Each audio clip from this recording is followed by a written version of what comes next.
Indiana Jones is back in his final adventure. I'm retiring. The world's favorite archaeologist superhero who loves killing Nazis is back killing Nazis.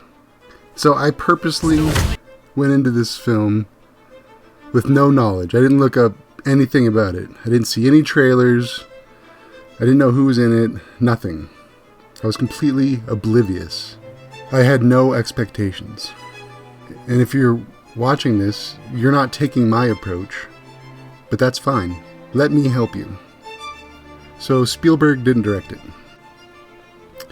And to be honest, I didn't really notice. The movie's so fast-paced that I didn't have time to realize.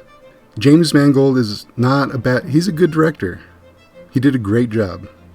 The best part is he doesn't copy Spielberg's style, but rather he uses his own style to narrate the franchise. A little too much CGI, but it's nowhere near as bad as the Crystal Skull. There were way too many chase scenes, but both the CGI and the chase scenes I feel were probably made by the producers. CGI for budget, and the chase scenes because they wanted to fit the modern blockbuster mold. It is a blockbuster. A lot of fast-paced action, a lot of CGI, special effects. But, you know, it's not as distracting as Crystal Skull. Come on, genius. Go, go, go, go, go! What's he gonna do now? I don't think he plans that far ahead. I think I'd cover my ears if I were you.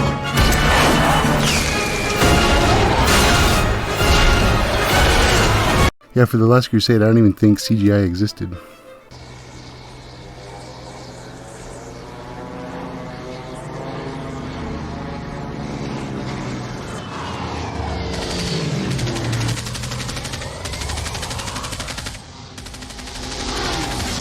Dad, you're gonna have to use the machine gun. Get it ready.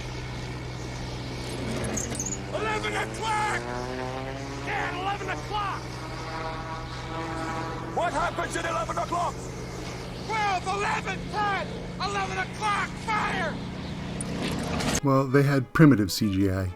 It was more blue screens and editing techniques. They weren't creating digital 3D models. There's been a lot of talk about the supporting characters out there. I find it comforting that the supporting characters are not perfect. They're filled with flaws.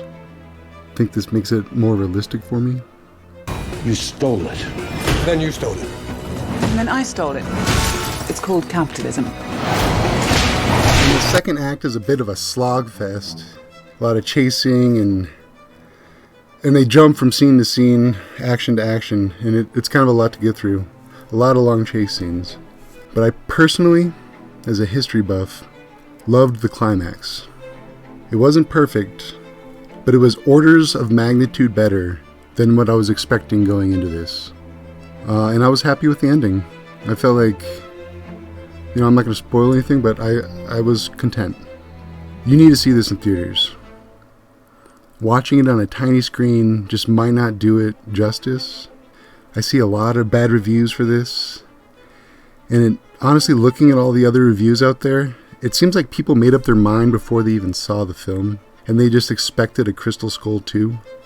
And that's how they wrote and produced their reviews long before the movie came out. I don't know if it's because they love Misery, or if it's because people click on it. If you like movies, and you're a fan of the Indiana Jones franchise, do yourself a favor and go see this on the big screen. For a blockbuster, it's not bad.